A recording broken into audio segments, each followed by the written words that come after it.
Thank you for joining this episode of 805 Talk, a show about what's happening inside the 805, with a focus on the Simi Valley and Conejo Valley communities. We bring you everything local business owners, nonprofit organizations, government officials, community leaders, and real estate. Here's our host, Jeff Landau. Hello, everybody listening. So right now I have Lauren Greer online with us, and hopefully Marcine Kline is going to be joining. They are both with Glen Escrow. Glen and Marcine and Lauren, they are my go-to escrow team. And Lauren is awesome, and she is a customer service rep and really just go to everything. She handles doing the notary work and just going over all of the escrow documents with buyers. She'll go to their home or place of business, which I think is an invaluable service. Marcine, well, she just gets paid to worry and just make sure that everything gets done properly and I's dotted and T's crossed. And Lauren, would you agree that Marcine is awesome at worrying? She has to be in the escrow world. There's so many people we're in contact with, and she has to keep every file together. So when people ask me, "Oh, do you want to be an escrow officer?" I say, "Oh no, I'm going to leave that to Marcine. She's got it handled. I'm going to have the fun job out in the field, meeting with all the clients and all the happy part of signing paperwork with them and explaining all the documents." So. And you do such an amazing job, because every one of my clients always thanks me after you leave. I'm sure they thank you. They thank me also. I appreciate it. It's a little different right now during these times with the notaries at people's homes, but it still is a great service. And people really appreciate, instead of just getting the package in the mail, it's a lot of paperwork and it's overwhelming. So people appreciate being able to go page by page and ask questions as they go. And, for our listeners' benefit, and, I guess for your benefit also, what helps me as a real estate agent, typically my client would be asking me about all those documents. And while I'm happy to go through them, they are your documents, and who better to explain it than you? Right, of course. And it's also a liability. I mean, a lot of the paperwork is tax forms and how to fill out like a 593C, where they should be asking their CPA. So we're able to kind of direct them in the direction they're supposed to go. And if it's a complicated transaction or an investment property, we always advise, talk to your CPA. We don't want to get people in situations that they shouldn't be in. So, there's Marcine. So that is such a great benefit that you offer. As you mentioned, Marcine just came on the line. Marcine, can you hear us? I can. Can you hear me? Yes. And I was just going to get into letting our listeners know that we closed, the three of us closed an escrow on March 25th, which was smack dab in the middle of the moving target of what was happening with regulations and laws, and each city having different laws. And, we just had to roll up our sleeves. I know, Marcine, you were in the office, till 9, 10, 11 o'clock at night. And, we all got battle tested then, and that's still going on.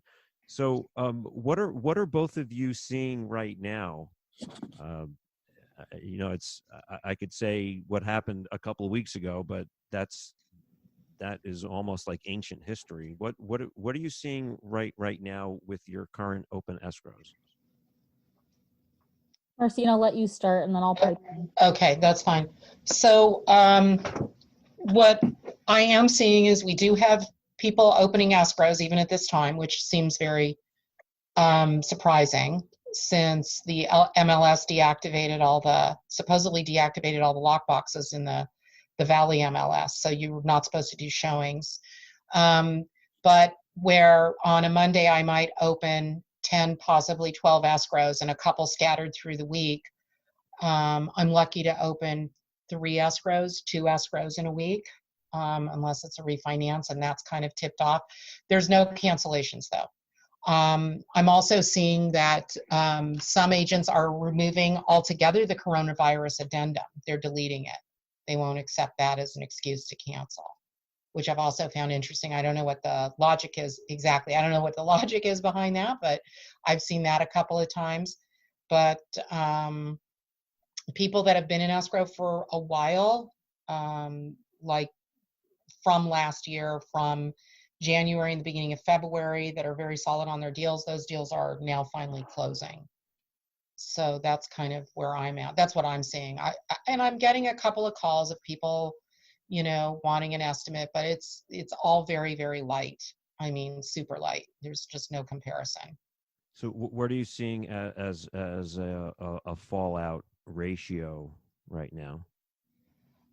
Well, cancellation. Today, I'm not seeing any cancellations. I mean, what I'm seeing is just such a drop in business that what is here seems to be here, Okay.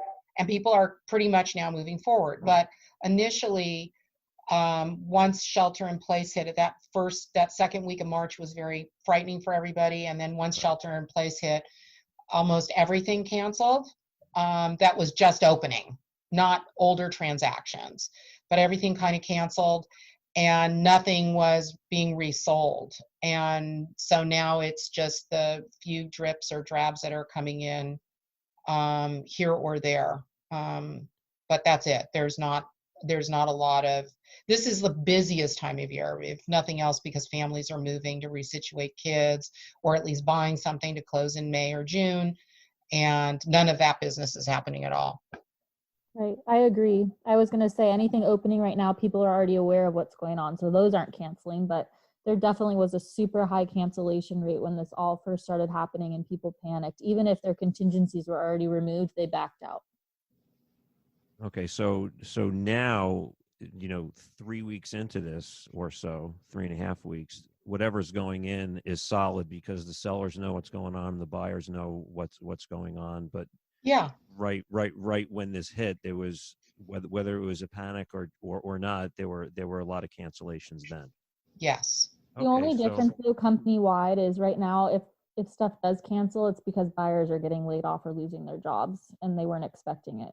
So that sort of situation company wide is still happening. I don't think we're seeing it as much in our Sherman Oaks branch, but I jumped on a call company wide with all of our statistics. And if there are cancellations, it typically is because the buyer's financing isn't working out because of some sort of layoff.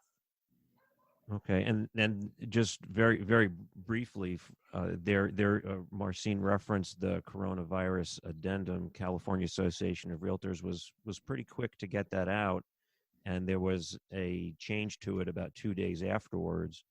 And the very short explanation is, if it's used, it allows the buyer to cancel really at any time up until closing, even if they've waived their financing contingency or inspection contingencies, if they have a financing related issue.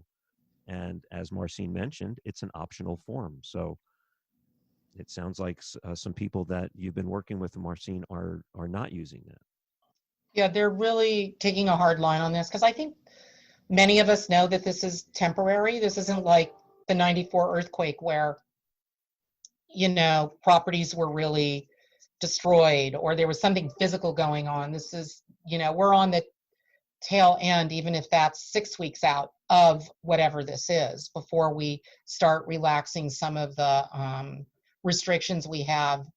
And going out in public may look very different from this point forward. Being a real estate agent might be where you start asking your buyers, or the agents and their buyers, to wear masks and to wear gloves and use supply booties or something into properties. And that might be long after all of this is happening. There's going to be some big changes. One of the other really remarkable things I did find, and I saw it in the escrows that were barely hanging on, I had a transaction that's finally getting ready to close. It opened at $1,675,000, 2 weeks all cash. Of course, this guy had a buyer. He was doing an exchange, and at the last minute, like kind of right after, maybe it was before shelter in place, he decided, no, I'm going to cancel. So they worked out a deal, and it's a decedent's trust, and they took $175,000 off the purchase price, which I thought was huge concession on the seller's part. So yesterday, the buyer basically, none of this was verified by the listing agent, but allegedly his lender, who he was still counting on getting a loan from, they came to terms on that. He has a $500 a day penalty after the 31st, and you know, today's the 10th. He had a $150 a day penalty up till the 31st of March. And yesterday he decides again he's going to cancel. The seller gave him another $100,000 off the price. Wow. And the buyer's agent, which is a Keller Williams agent in Pasadena, the buyer's agent waived his commission. So the price got reduced by $300,000 just to make the deal happen, which I found, I don't know, I found like just outrageous. I mean, you know, I would just take it off the market and let it sit for a few weeks. But again, I don't know what you guys are doing or how people feel about those. That's the most egregious ones. I've had condos that have taken had major price concessions just to stay in. Other houses that have had price concessions in all price ranges just to hang in there. I mean, the buyers are using this as an excuse in my mind to just say, oh, it's the coronavirus. Let's see if the seller will give us a break, because now they can't really sell their property for another month. Or I had a contingency sale out in Thousand Oaks, a transaction Lauren's on with me, that the appraisal came in after March 31st at $150,000 under, and that seller, and you know, these aren't huge price ranges, that seller had to make a concession and give that to the buyer. And they had already bought another property and were closing. So the buyer knew they kind of had that seller by the short hair, so to speak. So, you know, they just are making it work and hoping that they're going to close next week. Yeah, it's got to be interesting and I don't want to get off on an appraisal topic, though. I'm sure. I mean, there are a lot of people thinking that the market is going to have a big shift and a big change to it, and then there's others that are thinking that once this is in our rear view mirror, for the most part, like you said, it may alter our business practices for a couple of years going forward, maybe until there's a vaccine. I mean, you know, that's well beyond my pay grade. But you know, what happens price wise when we're, you know, two months from now? I know in our area in Simi Valley, in Thousand Oaks, the Conejo Valley, we're not seeing big price adjustments from, you know, the at least, you know, from the homes that are $1 million and under. There's still a lot of buyers out there, and you know, the people that are selling. I think it's almost like year end, where the buyers that are serious are out there and the sellers that are serious are on the market. And everybody else is just kind of waiting. It does feel like that. Yeah. There's still people looking. They're just very serious. The other people who were kind of somewhat looking, that were hoping to find 1 out of 20 properties, are just going to wait and take their time until this subsides. Right. And I think buyers are really grossly taking advantage. It's very discouraging to see, but I kind of view these buyers that are taking such gross advantage of my sellers, knowing that some of these sellers have already purchased something. I mean, there's like all these, you know, there's that trickle down effect. I feel like they're toilet paper hoarders also. You know what I'm saying? Right. Like, these are the people who aren't nice in their daily life and that are just going to take advantage of the situation. So are you seeing any, I know Lauren sent out an email yesterday. Are you seeing either some problems or some ways that buyers and sellers, like things that buyers and sellers can do right now, and, you know, maybe with the crystal ball over the next couple of weeks to help make their transaction be as smooth as possible? The escrows that I have now, where the negotiating piece, we're past it. I mean, people are I've heard a lot of rumors like, oh, people can't get loans and it's this and that. I'm not seeing any of that. Right. I think some of the guidelines have changed for certain types of properties, and I think people that are committed to making their purchases are just rolling. It's fluid. They're rolling with that. You know, I don't see that I mean, it's kind of business as usual, to be honest. I think that the stuff that buyers and sellers need to think about now is protecting themselves, their health. So a lot of times people do come to the office, which we're not allowing visitors right now because we're trying to just limit the germs around everybody. So I think being familiar with DocuSign, we can easily do like a FaceTime or a Skype meeting with a client. We do own a notary company, so our notaries still are going out to clients' homes if they're comfortable.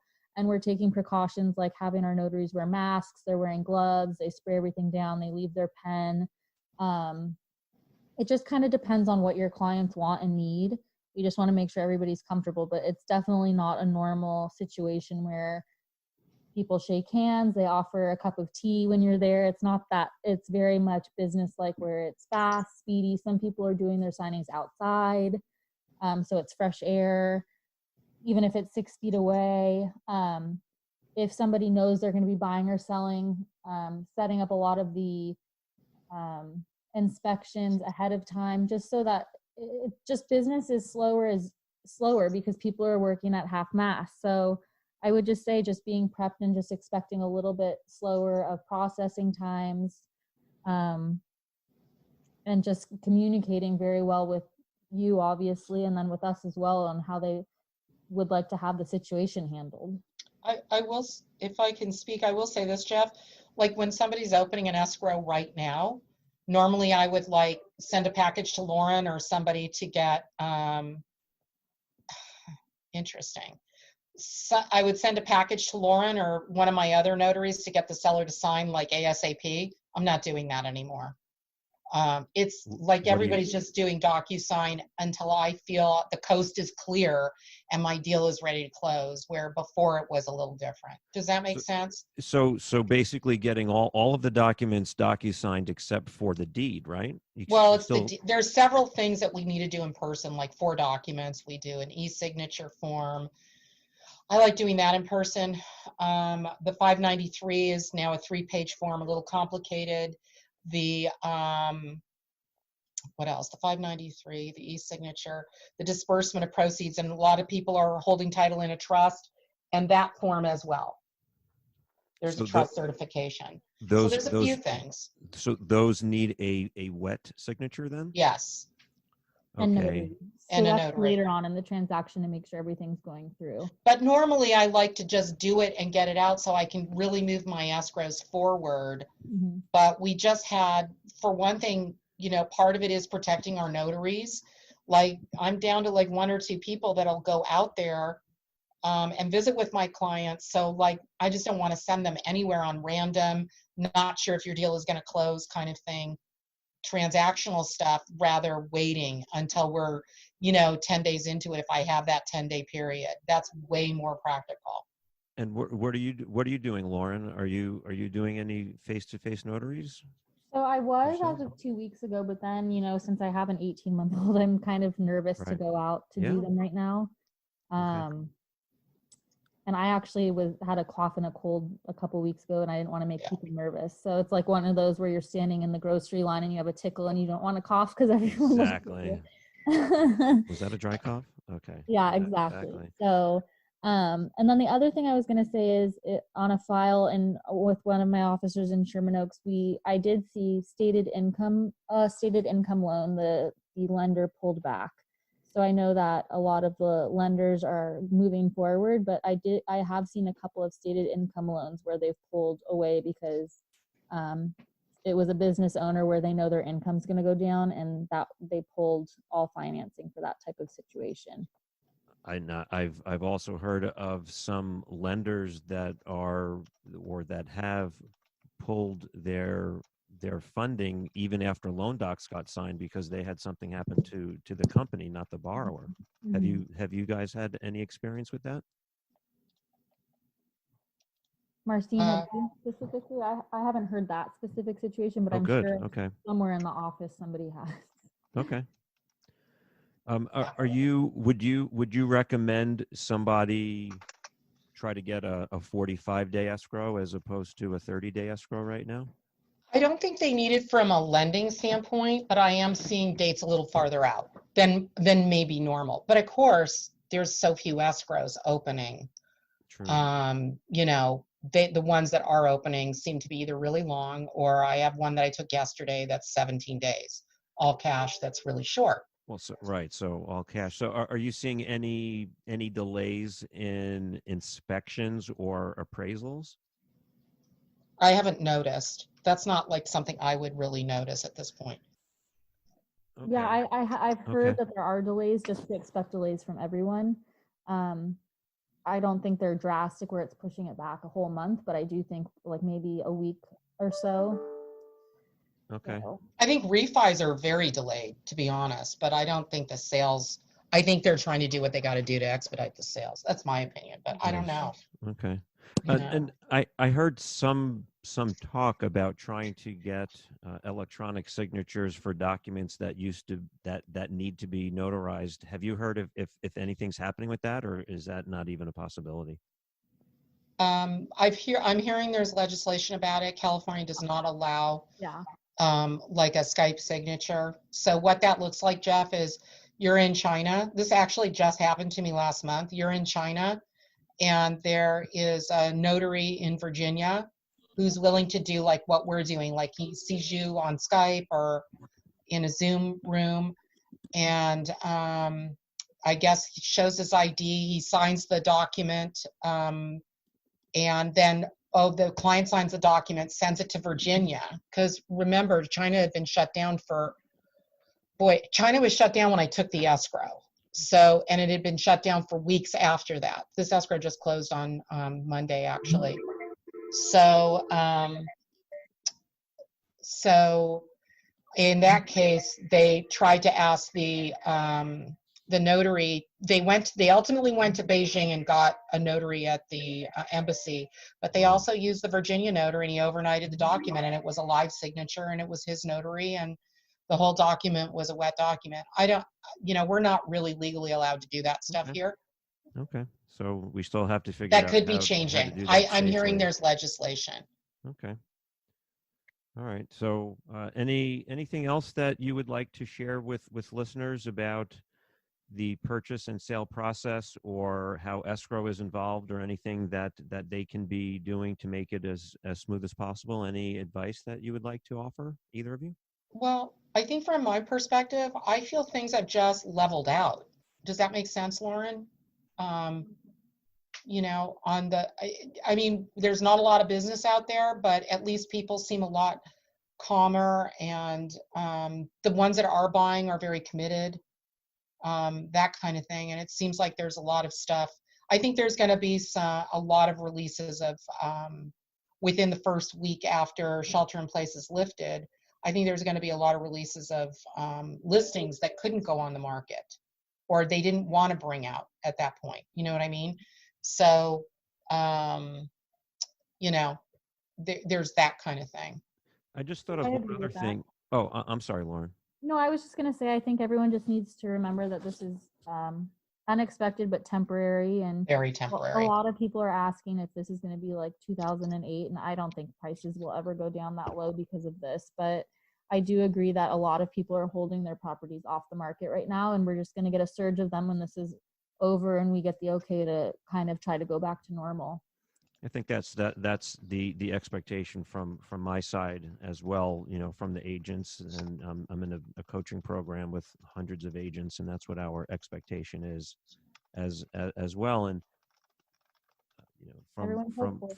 yeah, well, I mean, from an advisory standpoint, I have clients right now that are expecting a call from me when the green flag gets dropped. And it's not that they can't put their home on the market now, but are they going to get, it's a tough call. Are prices going to go up or down when that happens? And are they better off selling now?